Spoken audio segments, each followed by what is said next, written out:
नमस्कार मित्रांनो, तुला जपणार आहे मालिकेच्या आजच्या भागात अत्यंत थरारक आणि नाट्यमय घडामोडी पाहायला मिळाल्या. संपूर्ण भागाचा सलग एपिसोड रिव्ह्यू मी तुम्हाला आज देणार आहे. आजच्या भागाची सुरुवात घराबाहेर उभे असलेल्या अंबिकापासून होते. अंबिका मनात विचार करत असते की आज मंजिरीचा अंत होणार, मला या सगळ्यातून मुक्ती मिळणार आणि मी हे घर सोडून जाणार. तिला एकीकडे चिंता असते तर दुसरीकडे मुक्ती मिळणार याचा आनंदही असतो. दुसरीकडे घरात अथर्व आणि मीरा बोलत असतात. तेवढ्यात अनन्या तिथे रडत येते आणि विचारते, आई कुठे गेली, आई कुठे गेली. अथर्व चिडून तिला बोलतो, अनन्या काय चालले तुझं, घर सोडून जाशील असं का म्हणतेस, तुला आज सगळ्या गोष्टी समजणार आहेत. पण अनन्या ऐकूनच घेत नसते. विचारते, मला काही ऐकायचं नाही. आईला काय केलंयस तू, खरं सांग दादा. तितक्यात अचानक मंजिरी दारात येऊन उभी राहते.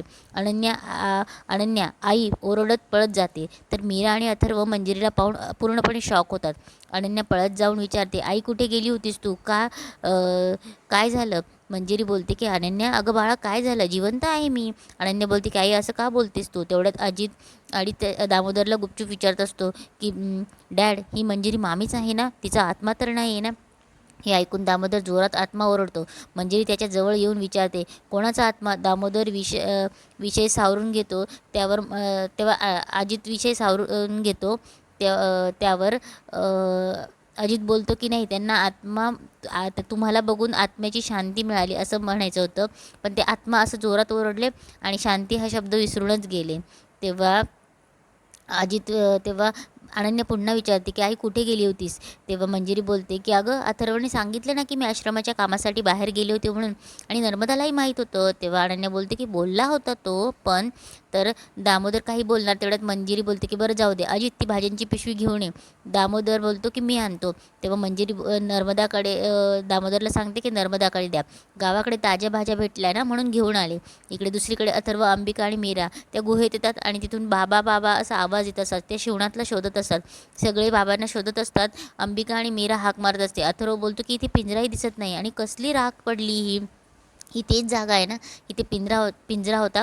तिघेही शॉक होतात. पुढे अथर्वला खाली एकदा कासव पडलेला दिसतो. तो कासव घेऊन उचलून मीराच्या हातात देतो. मीरा बोलते की बाबा कुठे गेले. ती पुन्हा बाबा हाक मारते. इकडे त्या दरम्यान माया मंजिरीचं रूप पाहून खूप घाबरलेली असते. तिला मंजिरीचा तो मार्जरीचा अवतार आठवत असतो. ती घरात येऊन आरशात स्वतःला बघूनही घाबरायला लागते. मंजिरी तिथे येऊन बोलते की माया, अगं तू माझं खरं रूप बघितलंयस, म्हणजे तुलाही कळलंय माझं खरं रूप. तू आज माझ्यासाठी जे काही केलेस ना, मी हे उपकार कधीच विसरणार नाही. तू मला मरण्याच्या दारातून परत आणलेस. तुला कधीही माझी गरज लागली तर नक्की सांग.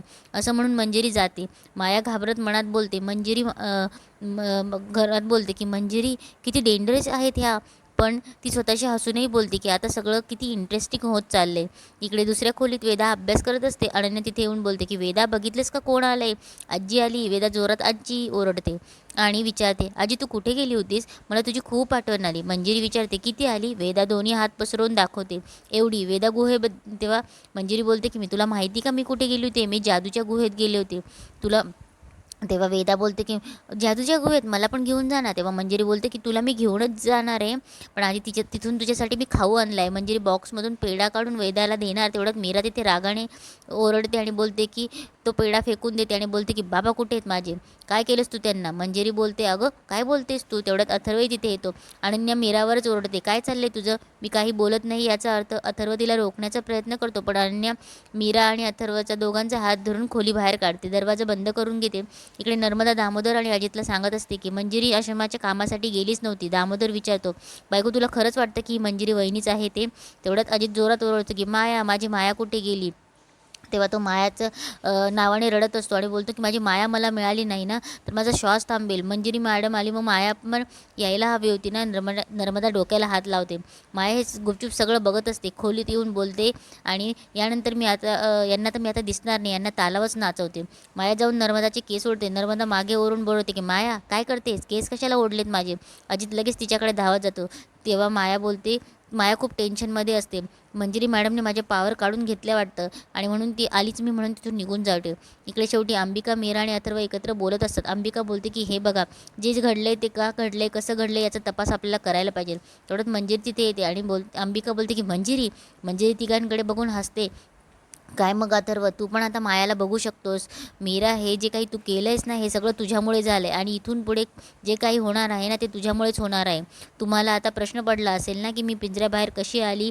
बघा आता काय होतं पुढे ते. मंजिरी जायला लागते तेव्हा मीरा ओरडते आणि बोलते की मंजिरी थांब, बाबा कुठे आहेत माझे. मंजिरी वळून बोलते की बघाच की आता पुढे काय होतं ते. आणि इथेच आजचा एपिसोड संपतो.